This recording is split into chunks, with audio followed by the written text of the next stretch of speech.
Petite voix off avant la vidéo pour vous dire que mon Utip vient d'ouvrir et que le lien est en description. Si vous voulez aller jeter un petit coup d'œil, ça me ferait extrêmement plaisir car en regardant seulement quelques pubs, vous pouvez me faire gagner de l'argent. Argent qui sera ensuite réinvesti dans du matériel pour améliorer la qualité de mes vidéos.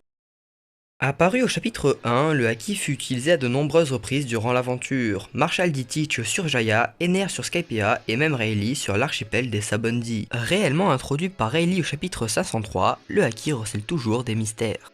Bonjour tout le monde, c'est Goldie Passion et aujourd'hui on se retrouve pour un tout nouveau format. Je vous en avais parlé il y a un peu plus d'un mois, le voici, le voilà, lumière sur. Ce format a pour concept d'éclairer un sujet précis de One Piece. Les informations sont parfois lâchées à plusieurs chapitres d'intervalle et il est alors difficile de tout retenir. Le but de ce format est en quelque sorte de mieux comprendre One Piece. Bien sûr, si vous êtes déjà incollable sur One Piece, un petit rappel ne fait pas de mal et il est toujours intéressant de revoir des passages du manga. Sur ce, commençons. C'est au chapitre 597 sur Ruskaina que Rayleigh nous explique pour la toute première fois, à nous et à Luffy, les bases du haki. Premièrement, Rayleigh nous explique qu'il y a trois grands groupes distincts de haki. Le haki de l'armement, le haki de l'observation et le haki des rois. Je vous propose d'étudier chaque groupe en profondeur.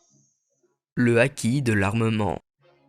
Le haki de l'armement ou fluide offensif est une sorte d'armure invisible. Ce haki est possédé par tout être humain et peut être appris au cours d'un long entraînement. Cette forme est autant offensive que défensive. À l'attaque, on peut recouvrir une ou plusieurs parties de son corps ainsi que tout type d'arme de haki, ce qui rend plus résistant et surtout plus puissant. En défense, il permet de se protéger des coups, et si on l'utilise bien et qu'on a un niveau de maîtrise correct, il est possible de devenir insensible aux attaques ne contenant pas de haki. Mais son meilleur atout, celui qui a révolutionné One Piece, le haki de l'armement permet de toucher les utilisateurs de Logia. Les Logia, qui avant l'ellipse étaient présentés comme intangibles et invincibles, ne le sont désormais plus. Et ça a grandement fait avancer le manga, car c'est à ce jour le seul moyen connu de toucher un Logia outre ses faiblesses respectives.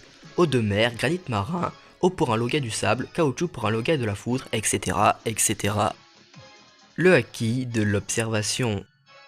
Le haki de l'observation ou fluide sensitif est quant à lui plutôt défensif. Ce haki est possédé par tout être humain et peut être appris au cours d'un long entraînement. Il permet de détecter la présence d'autrui, de ressentir les émotions d'une personne et d'anticiper des actions futures. Chaque attaque possède une volonté et c'est le haki de l'observation qui permet de ressentir cette même volonté et donc de l'anticiper. Le haki de l'observation offre également une vue de dessus pouvant s'étendre jusqu'à une île entière, ce qui permet de déterminer la position de ses alliés, de ses ennemis et leur nombre. On sait également que cette forme permet d'évaluer le niveau de maîtrise de haki, jugeant ainsi le niveau de puissance de ses ennemis. Tout cela étant sûrement lié aux émotions. Le haki des rois.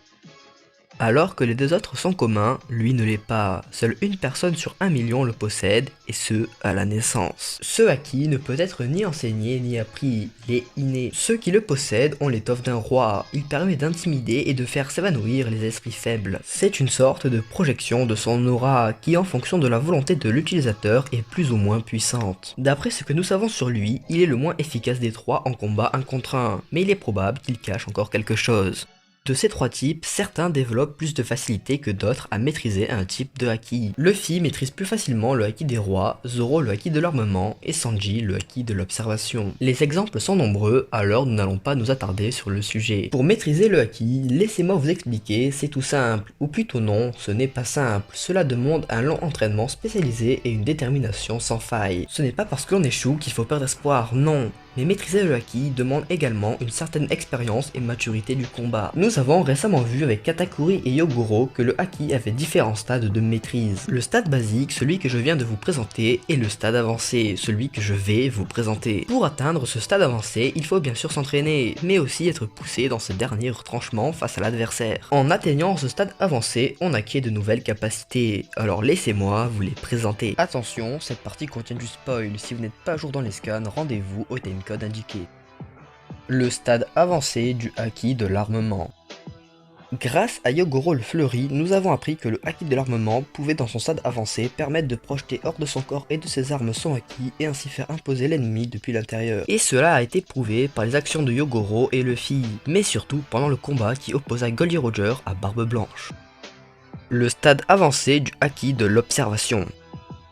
Lorsque Luffy a affronté Katakuri, nous avons pu admirer l'étendue de la puissance du haki de l'observation. En effet, avec ce stade avancé, il est possible de mieux ressentir les émotions d'une personne, ce qui permet de prédire et de visualiser des événements futurs directs. Katakuri, lui, percevait jusqu'à 5 secondes dans le futur, tandis que pour Luffy, nous n'en savons rien. Luffy maîtrise désormais très bien cette forme, mais ne peut tout de même pas, contrairement à ce que beaucoup pensent, voir dans le futur. D'ailleurs, Katakuri non plus. Il ne voit pas vraiment dans le futur, il prédise juste une possibilité, mais qui n'est pas sûr de se réaliser à 100%.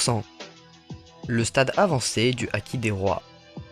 Bien que rien ne soit officiel, il est logique de penser que ce type de haki possède lui aussi un stade de maîtrise avancé. De plus, contrairement aux deux autres, il est spécial, il est sélectif, il est inné. Alors il se doit d'apporter quelque chose en 1 contre 1, car actuellement ce n'est pas la folie. D'après ce que nous avons pu voir dans les combats Luffy contre Doflamingo et Luffy contre Katakuri, le haki des rois a l'air de pouvoir se matérialiser comme le haki de l'armement, et ainsi renforcer les coups. Il est quasiment certain qu'il est matériel, on parle bien de choc de haki des rois. De plus, Shanks a abîmé de la matière avec son haki des rois. Il y a donc de fortes chances que le haki des rois puisse à un stade avancé se matérialiser et agir sur l'environnement. Mais j'y reviendrai dans une future théorie. Attention, tout ceci n'est que spéculation, rien n'est officiel, alors c'est à prendre avec des pincettes. Ce qui est sûr par contre, c'est que le haki n'a pas fini de nous questionner. C'est actuellement les seules infos dont nous disposons sur le sujet, alors attendons le déroulement de l'arc Wano Kuni qui risque de nous révéler pas mal de choses. C'est déjà la fin de la vidéo, j'espère que ce nouveau concept vous aura plu, de toute façon dites-le moi dans les commentaires. Je vous remercie à tous d'avoir visionné cette vidéo, tu peux la liker et la partager si elle t'a plu. Tu peux également t'abonner à ma chaîne en activant la cloche des notifications pour ne pas louper les prochaines vidéos. D'ailleurs, en parlant de ça, merci à tous d'être chaque jour plus nombreux, cela me motive énormément. Je vous dis à dans 2 semaines pour une nouvelle vidéo, c'était Goldie Passion, ciao.